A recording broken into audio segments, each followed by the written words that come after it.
This is Endless Horizons, a steampunk serial by Leland Artra, created by text-to-audio technology. Chapter 15. The Mistake. She gratefully jogged into the more populated merchant district. The quiet paths she'd been on had allowed visions of exploding engines in an ocean storm, accompanied by screaming and dying sailors cursing her name parade through her imagination. All the thoughts purposefully avoided for the 6 months and 12 days since the Vibrius vanished without a trace into the vast ocean that encircled the world, came unbidden, haunting her. The timer in her head loudly ticked down and pushed her to jog longer and faster than ever before. The streets transitioned from loose stone to slush-filled cobblestone streets to cleaner paved streets with better drainage. The merchant district was filled with train tracks, warehouses, and wide-open shipping yards. Breathing deep, she wiped her face with her hand. The machinery oil of the trains and cargo cranes filled the merchant district with a heavy odor. The clean winter breeze mixed the scent with the coal fumes of hundreds of lorries, lifting skeletons, and other machinery. The road was clogged with whistling steam engine-driven tractors and lorries, moving goods around the yards. The heavy clanking of the lifting skeletons moving about on their treads signaled government or noble house operations, as only rich houses could afford the complex loading machines. Other businesses had to use mixed physical laborers and fixed loading cranes. Jana Lee continued to jog through the busy streets, completely entrapped by her imagination and guilt. She navigated familiar paths towards the harbor automatically. Her mind tried to produce a scenario to explain the long absence, profile-altering repairs, and working engines. Wind thick with the unique, pungent harbor odor ruffled Jana Lee's collar lace. She stopped, realizing where she was. Checking her mental timer against her pocket watch, she confirmed she had barely enough time to get to her destination. The Jedalore docks were 20 minutes away, and there was no use hiring a coach. Walking would be faster through the bustling trade streets. By her original estimation, she had exactly 20 minutes before the Vibrius could be at the docks. She resumed her pace, cutting around trailers, loaders, and trucks. She decided to save some time by cutting across the open loading yards used cooperatively by the smaller trade houses. The yards were crisscrossed with roads and tracks all cleared of snow by steam plows. High banks of snow built up by the plows made a strange pattern throughout the yards. She maneuvered through them, avoiding any moving trains or trucks. Coming around a stationary lorry being loaded, a large, sweaty worker gave her a reproachful look with a raised eyebrow. He knew better than to speak to her directly. Still, she blushed slightly, knowing full well she had no business being there. She stepped around him and kept her attention ahead, not making eye contact. A sharp metallic snap far too close to be safe sent a shockwave of fear through her. Instinctively, she leapt forward away from the sound. A heavy male scream filled her ears as a weight slammed into her back. The heavy mass pushed her along, throwing her head first into an icy pile of snow. Stars danced in her vision as she screamed in pain and surprise. A louder crash with force enough to vibrate her whole body followed. It was muffled by the fact her head was buried in snow. Coming to her senses, she scrambled backwards, slipping on the icy powder. Rolling over, she looked up at the sight of a lorry tilting towards her. A large loading flat of wooden boxes tied together for shipping teetered half off the lorry's flat rear bed. The lorry creaked and tilted more towards Jana Lee. The shipment was going to slide off and crush her if she didn't move. On the ground next to her, the workman was groaning and holding his chest, his hands coated in blood.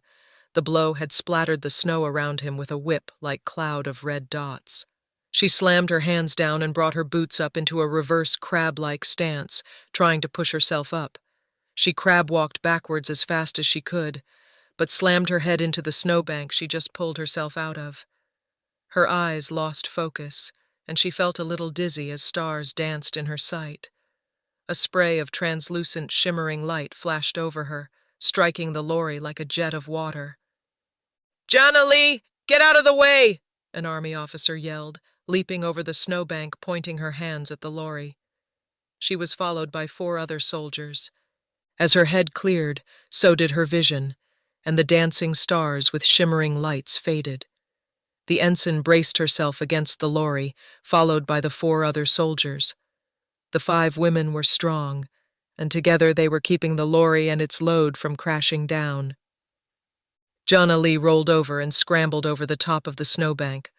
On the far side of some tracks, a steam-lifting skeleton stood with its control seat open, smoke coming from its furnace, and the operator standing to the side, gaping. "Hang on!" Jana Lee commanded, as she got her feet under her and ran across the tracks, climbing into the skeleton. She didn't bother strapping herself in, but jammed the motion controls forward. The skeleton rumbled across the yard. Its tractor treads had no issue with the offensive snowbank. The machine ticked and whirred as the automatic leveling pistons worked to keep a stable center of balance. The steam mechanics hissed as Jana Lee brought the hydraulic arms up. She spun both arms so the lifting forks could be used as braces. The lorry's thin steel sides crunched as Jana Lee pressed the forks into its side, holding it in place. "Get out of the way!" Jana Lee screamed at the soldiers. The women wasted no time in dashing out of the way. The ensign hung back just a moment, her eyes catching Jana Lee's before she too scrambled away. Out of the corner of her eye, she saw the soldiers drag the wounded man to safety. The gauges for the lifting skeleton showed the steam pressure was low and dropping. Jana Lee took a second to look at the cargo pallet, which still threatened to fall off the rear of the lorry. Furiously manipulating the controls, she made sure not to waste steam on unnecessary motion. The lifting skeleton shifted position towards the rear while continuing to brace the lorry. When she was close enough, Jana Lee moved one of the arms, swinging it wide and bringing the lifting fork against the cargo pallet, and slid it back onto the lorry. The vehicle settled back, and Jana Lee dropped out of the skeleton. The operator ran over. "Ma'am, that was quick thinking. You've got great skills. If you ever need a job, I'll put in a good word for you," she said, offering Jana Lee a handkerchief to wipe her face. Jana Lee accepted the clean cloth and tried to fix her appearance, dusting the snow off her kilt and jacket. She opened her coat to get some snow out of it, exposing the purple sash and business suit underneath. The operator jumped back a few inches upon seeing the sash. "Lady, I didn't mean any offense," she said, her face going dark red. Jana Lee tried not to laugh at the poor woman's baffled expressions and emotions dancing across her plain cuffs working woman's face. Handing the kerchief back, she gave the operator a friendly smile. "No offense taken. I enjoy compliments as much as everyone else, especially honest ones." The operator bowed and quickly climbed into her skeleton, saying she needed to get back to work. Jana Lee looked around for the soldiers that had helped, but they were already gone. There had been something odd about them. The officer had been an ensign, and the 4 other soldiers had been commoners with many awards and ribbons. An odd group, to be sure. But she had little to do with the army, so perhaps it wasn't as odd as she felt it to be. She thought maybe they'd taken the wounded man away. But a pair of workmen stood not far away, lifting a canvas stretcher with the injured man.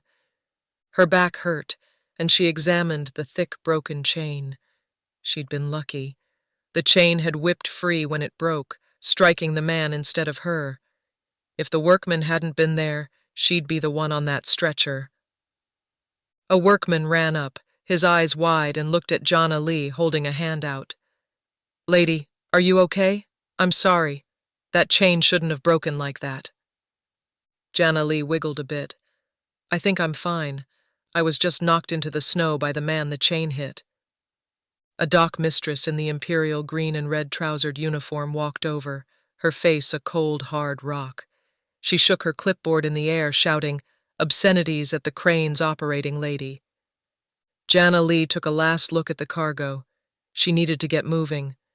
Checking her watch again, she now had only 15 minutes to get to her dock. The dock mistress was already writing a citation and continued to curse. Jana Lee took a step towards the docks when she realized there was something wrong. She looked at the heavy chain that had broken. It was a strong chain. Looking up, she quickly decrypted the cargo markings. The indicated pallet weight could never break such a substantial lifting chain. It was significantly heavier. She had noticed the amount of force needed by the skeleton to slide it back onto the lorry. That discrepancy could be a mistake or an attempt at shorting the shipping costs, which included weight. The crane and lorry belonged to House Salenti, once a staunch ally of House Jedalor, until a falling out many years back had turned them into minor competitors. The cargo came from House Mendith, a current trade partner with House Jedalor. Jana Lee watched as the dock mistress waved the crane operator out, preparing to pull her license for remedial action. Jana Lee considered the ground for a moment. An infraction would increase imperial scrutiny, and consequently their tariffs to finance the additional oversight. House Salenti had fallen on hard times with the loss of some major shipments to pirates. The increased costs would allow Jana Lee to steal one of their larger military shipping contracts coming up for renewal. As much as her mother would be pleased with the double victory of House Salenti ruination and securing a stable long-term cargo contract, Jana Lee's gut twisted into a knot at such tactics. Taking a quick breath, she approached the dock mistress and bowed slightly to get her attention. The dock mistress paused in her muttering curses and writing to examine the interruption. Her brows closed over her already grim eyes. Still she returned the bow. "Ma'am, pardon the intrusion. However, I believe the infraction belongs to the manufacturing house. If I might direct your attention to the cargo markings." The dock mistress glared at Jana Lee for a moment, before her eyes darted down to the purple sash, still exposed by the open jacket, then up at the crates. She gave a short bow again. "I'll consider it. Thank you for your concern, milady." The dock mistress turned and started decrypting the cargo markings on her pad of paper. Her carbon stick made deep grooves in the paper from the pressure applied as she wrote. The crane operator looked Jana Lee in the eye and bowed respectfully. The dock mistress would come to the right conclusion in spite of being upset about being questioned. With a quick acknowledging hand wave to the crane operator, Jana Lee turned back to the port. Turning her eyes to the sky, she said a silent prayer to the star empresses that her sister wouldn't learn of this. Her mother, although disappointed at the lost opportunity, would understand, but Sibel could be vindictive. When her eyes dropped back to Terra, she spotted the soldiers from earlier on the far side of the yards watching the scene. The ensign signaled with her hand, and the group walked off down a side street, immediately out of Jana Lee's line of sight. Want more? Check out reamstories.com/endless horizons. Thank you for listening. Before you go, please like, subscribe, and comment. I'd love to hear your comments on these stories, good or bad. These audio readings are produced with text-to-audio technology to keep costs down. To support producing these with greater quality and frequency, leading to the ability to use voice actors, there are two options. Option 1, and my personal favorite, go to reamstories.com/endless horizons and follow or subscribe to get early access, participate in the amazing community of listeners and fans, and thus support the writing, editing, and audio production. Or, Option 2, go to patreon.com/LARTRA and become an audio production patron. Subscriptions sustain the serial writing projects and all their associated costs. Again, thank you for listening. I hope you've enjoyed this audio production.